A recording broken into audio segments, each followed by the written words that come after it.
Are you chasing sugar ants? You know what these are? Little teeny tiny ants that find their way into your house, usually this time of year or maybe in the autumn. They seem to come from nowhere, but they come in great numbers. I was chasing sugar ants. I mean, literally chasing sugar ants last September. I was on my way to the Canary Islands to meet with Alan and some other phenomenal people that you guys know and love for an event. And so remember what I just told you. I have this little dog. He's probably 6 pounds now, so, really still not independent at all. Very high maintenance, sweet little boy. And I have a cat that's trying to kill the dog because the cat was around first and he hates the dog. And I have a 14-year-old or 15-year-old boy who does not want to have anything to do with the dog. So I'm trying to get him off to the bus.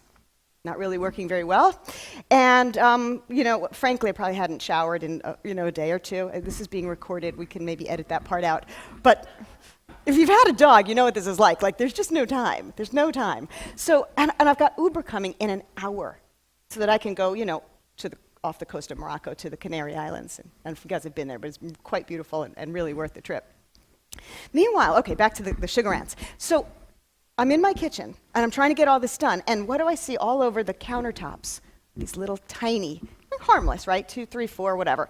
Like hundreds of them all over my counters. I don't even know when they started or where they came from, but I'm freaking out because I don't want to spray because I've got the dog and the cat and the kid, and I don't have any skill, experience, or patience at that point to deal with them.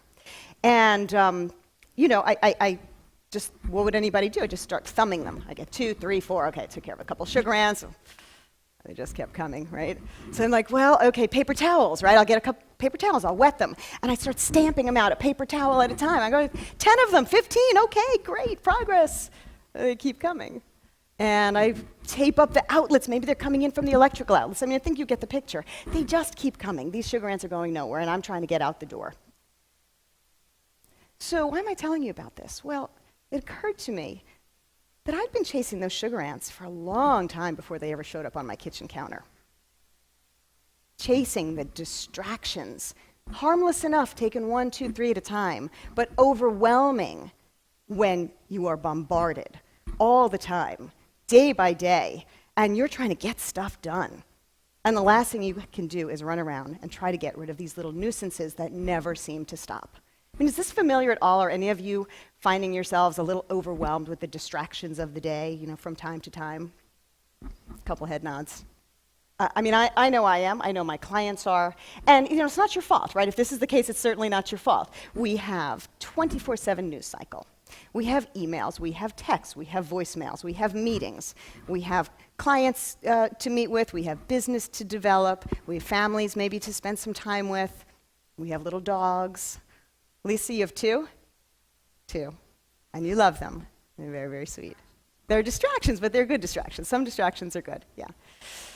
So let me tell you a little bit about how you can kind of deal with the daily distractions, because what happens if you don't? What happens if you're me in the kitchen and your Uber's coming and you haven't showered and you can't get your kid out the door?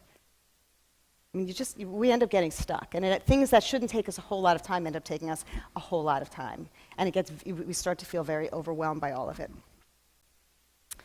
So I'm going to tell you this.